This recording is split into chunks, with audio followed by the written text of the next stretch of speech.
Gerald. Ang Your Song presents My Only Hope, kung saan mas mature ang mga roles na kanilang gagampanan. Hi Kim, hi Gerald. My Only Hope. Ito ang pag-treatment ng Your Song, di ba? Diba yung My Girl parang sobrang light? Ito naman mature, more on... Yung adult. Yung adult. Mature na kayo. Teen drama. Oh my God. May mga problema ng mga teenagers. Pati na sa totoong buhay, yung adult na rin kayo. Hindi ko alam. Parang ganun pa rin. Siya mama. Mama na? Hindi naman. Kasi meron siya mga buhok-buhok dito. At kasabay ng pagiging mature ni na Kim at Gerald, ang unti-unti na ring pagpapasexy sa mga pictorial. Si Gerald, ang first step niya, nag-ano siya, nag-pose for Star Studio, na pinag-uusapan ng lahat ng tao. What made you decide para mag-pose?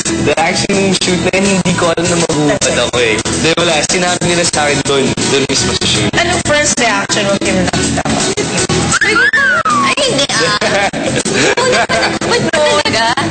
Sabi niya, oo. Parang first time kitang nakita na talagang exposed na nga yung upper body. Kasi after My Girl yun, I started to work out para sumakay ng konti, ng katawan. Tsaka kaya naman, number 1 ako, tapos may Hanggang ngayon, nananatiling espesyal ang turingan ni na Kim at Gerald dahil habang matagal, mas nagiging malapit daw sila sa isa't isa. very special si Kim para sa I mean, you know, she's always there. Yeah, very caring. Ayun, special din siya.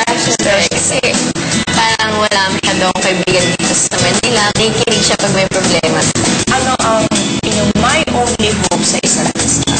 My only hope. My only hope is sana maraming manood ng My Only Hope. So, October 5, premiere namin yan. Pagkatapos ng ASA.